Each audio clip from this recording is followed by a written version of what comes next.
So, hello, welcome back to another episode of the Self-Development with Tactics podcast.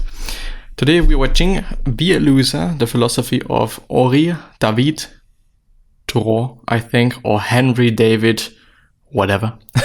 I'm gonna show you the title. It is from the Pursuit of Wonder channel, and it was uploaded, and this time I fucking know, on the 21st of June 2022, so it is a fairly new one, which is exciting, which is great, which is good.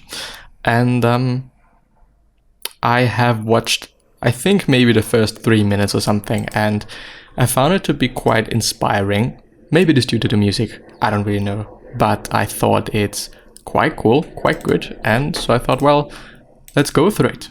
Let's see what we can get out of it. Let's see what we can do with it. So there you go. Be a Loser, the philosophy of whomever, by the Pursuit of Wonder channel. By the self-care app, Fabulous. The first 100 people to click the link in the description will receive 25% off their subscription. We want to experience so much in life, we can often ignore and neglect the quality of what we actually experience. We are so often drawn to lifestyles full of busy schedules, active social lives, frequent travels, and elaborate goals and achievements. We end up in lives focused on all of these things, but very little on ourselves. The busy life is promoted to us by culture, in movies, in shows, the news, best-selling books, on social media, and so on. For much of the modern world, the ideal of this life is transfused into the blood. But is this way of life even good for you? Since oftentimes people who live very simple, modest, quiet lives are viewed as unexceptional, unsuccessful, losers, and so on, it can perhaps be hard to see a quiet, simple life of relative obscurity as something appealing, noteworthy, intentional, and difficult. But in truth, for at least some portion of us, this sort of life is in fact a redeeming endeavor indicative of immense discipline and wisdom.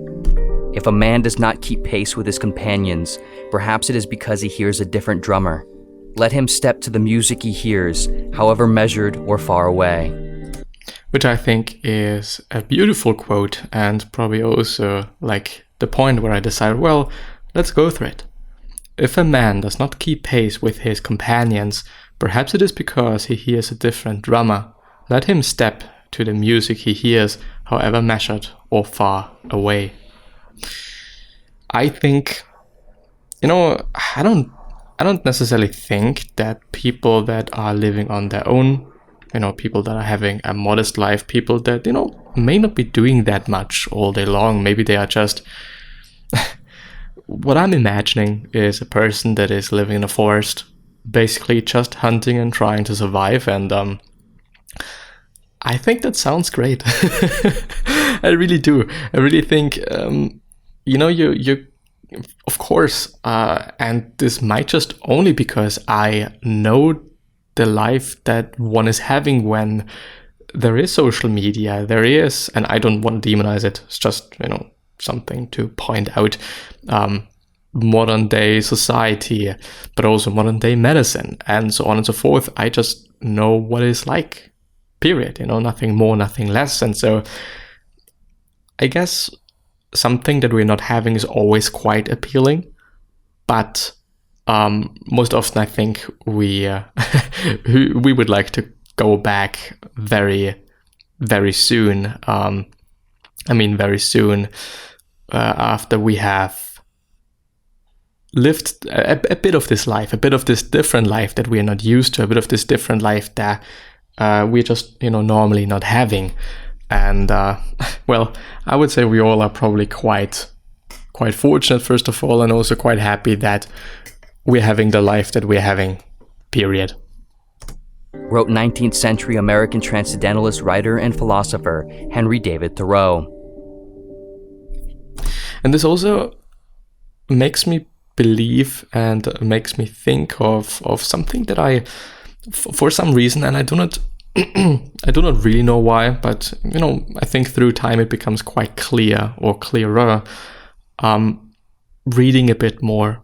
I'm thinking more and more about reading a bit more and thinking.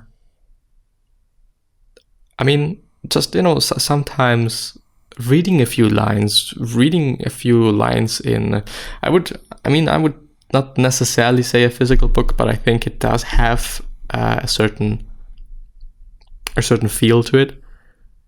I mean, such lines. Okay, it is fine to be different. It is fine to be X, Y, and Z. You know, it's fine to live a life in this way. I think it's really compelling in a way that it is calming one, or at least it is calming me. So I don't know. Maybe there's going to be a bit more reading content here on the channel, but we will see. Or just I'm going to do it privately. But we're also going to see regarding that. Thoreau was a figure who focused much of his life and philosophy on the value of simplicity, self-reliance, authenticity, and separating from the influences and conventions of modern life. He not only wrote about these concepts, but he lived them. After avoiding the expected standard career paths and befriending the founding father of the Transcendentalist philosophy movement, Ralph Waldo Emerson, for years, Thoreau lived by himself in a cabin in the woods on a plot of Emerson's land. Here, he led a simple, quiet, secluded life, focusing only on what he believed he truly needed and valued. He worked only 1 day a week, reduced his material possessions to a minimum, separated from the social and cultural world, immersed into nature, and focused on his passion of writing. During this time, he wrote his masterwork, Walden. In one passage of this book, he reflects on his time and reasons for living alone in the woods, writing, "I went to the woods because I wished to live deliberately, to front only the essential facts of life, and see if I could not learn what it had to teach, and not, when I came to die, discover that I had not lived. I wanted to live deep and suck out all the marrow of life." We all want to live a good life and be successful, but how often do we stop and evaluate what a good, successful life might be for us? How often do we consider not how it would look from the outside, but how it would feel from the inside? The only place it is actually experienced.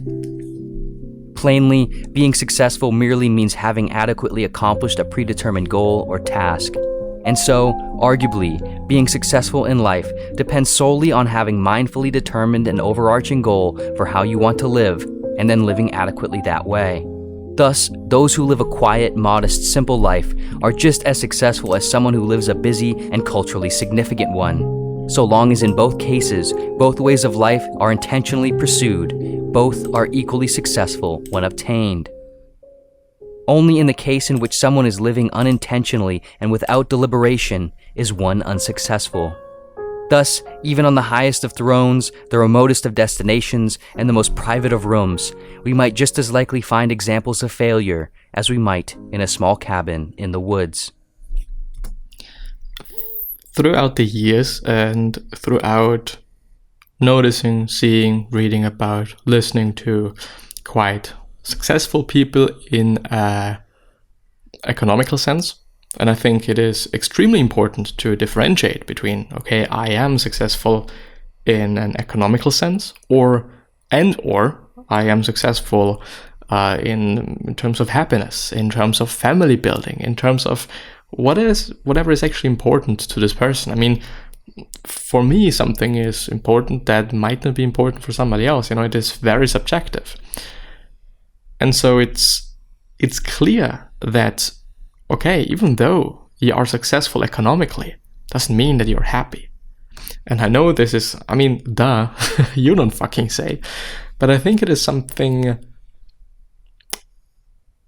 people think, and I myself as well, but then sometimes realizing, I mean, when I'm reading about Marcus Aurelius or Mark Aurel and Meditations, his, basically diary, and he is talking about, those things that are, that he's having trouble with, and basically the philosophy of Stoicism helping him to become better and I would also say happier and so on and so forth.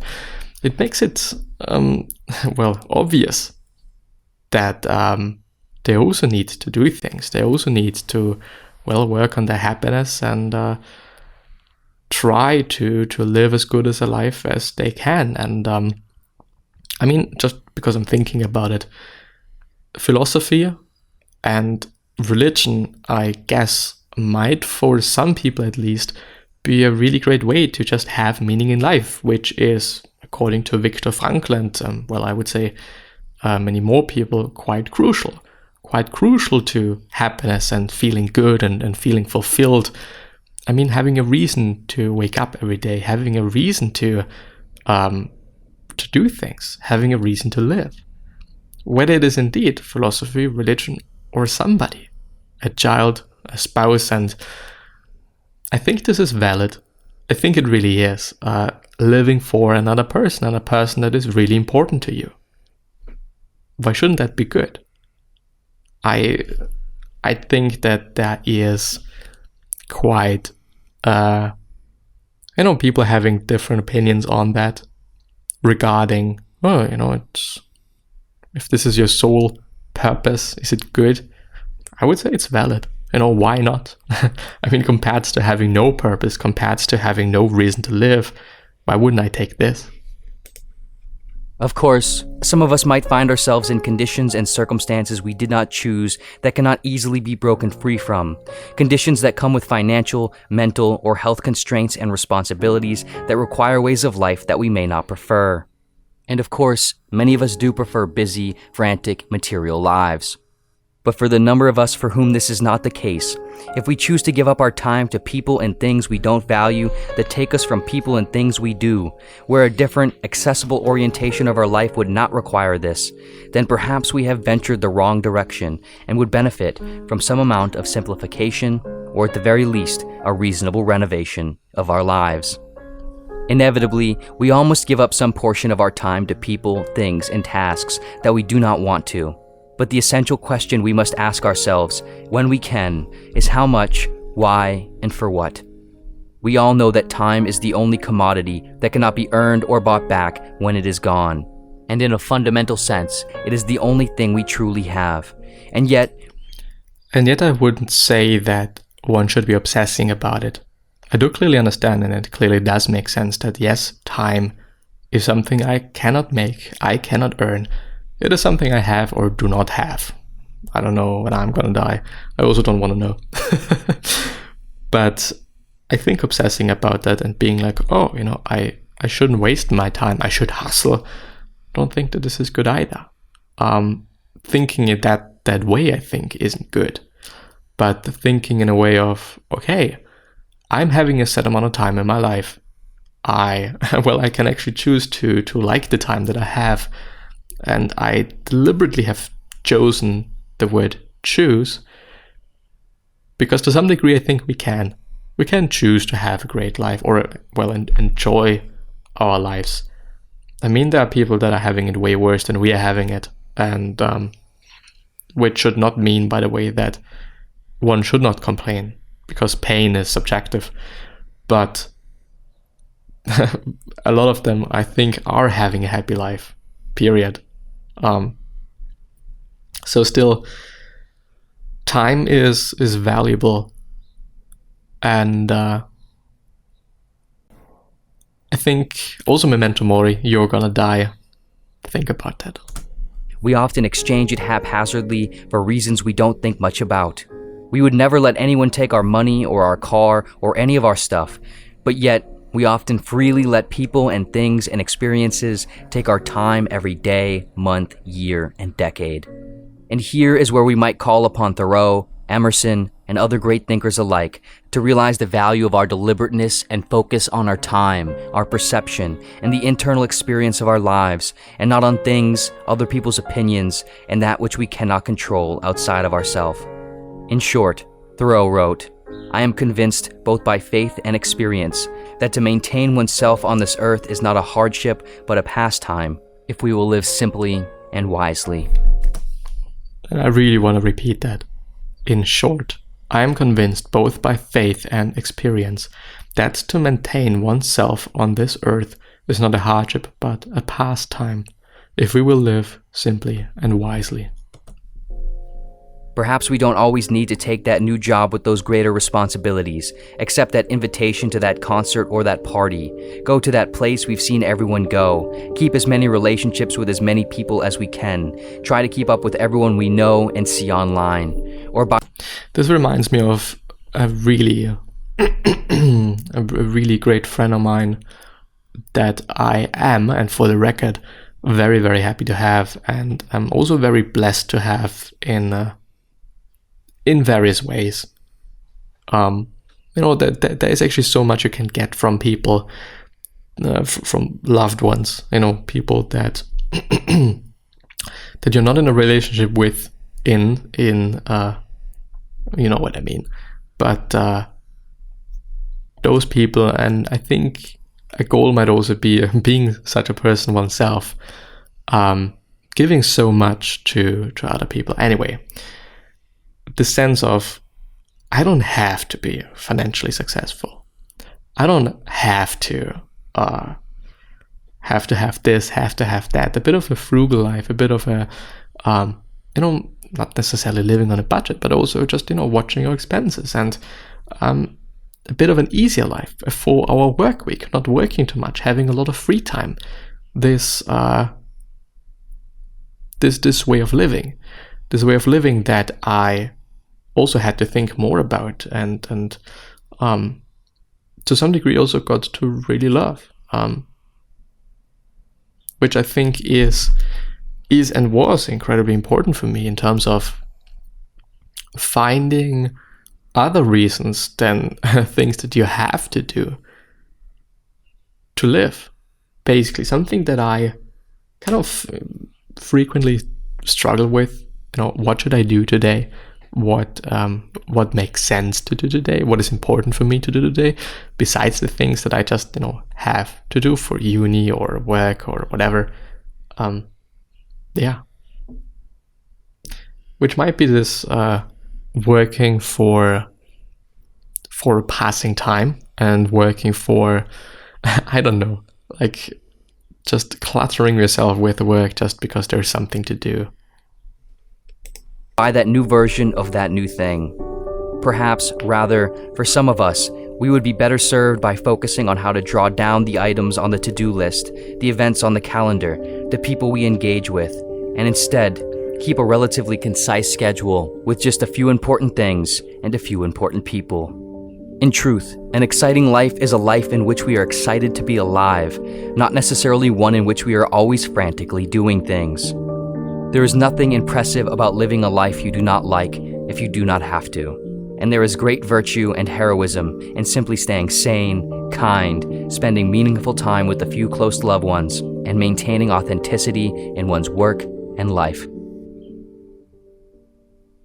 Of course, none of this is to make light of the difficulty of doing such a thing and living such a way.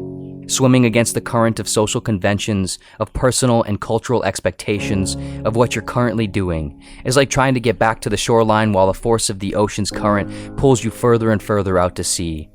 And moreover, the ambiguity of what we actually want and what is actually good for us is always present. The temptation of the alleviation of responsibility by just letting the current take us and living how others live, defining success and excitement how others define it, spurs in every post on social media and intimates in every encounter in which we are asked, "What do you do?" But in the words of Thoreau, rather than love, than money, than fame, give me truth. To find truths and values, Thoreau looked to nature, independence, and a life of simplicity.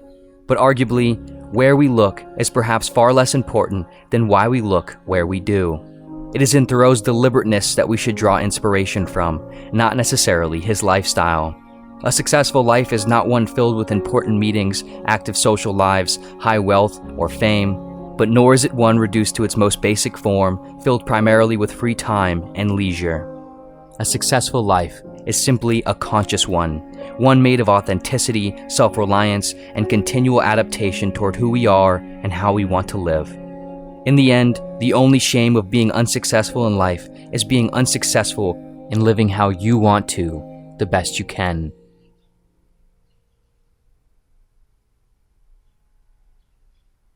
This video was sponsored by Fabulous. And of course it is difficult. Is there more to this? Just add now. I think it's just add now. Of course, it is difficult. It really is, since, and I don't want to say, oh, society is making me do this, that, and the other thing. But yes, there is a bit of value in that. And I also want to say, like, it really depends on you. If you are a person that, just wants to have some sort of success, whatever it is, and this is definitely something that we for ourselves decide what a successful life is and what success is and what important success is for us, then do so. Think about it.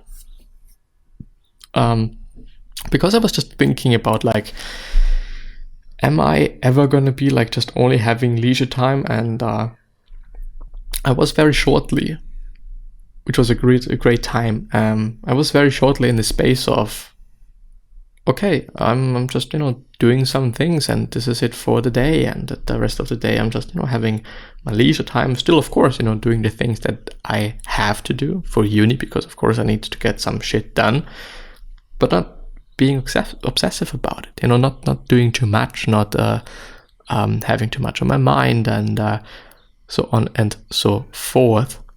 But I thought, well, what is my drive then?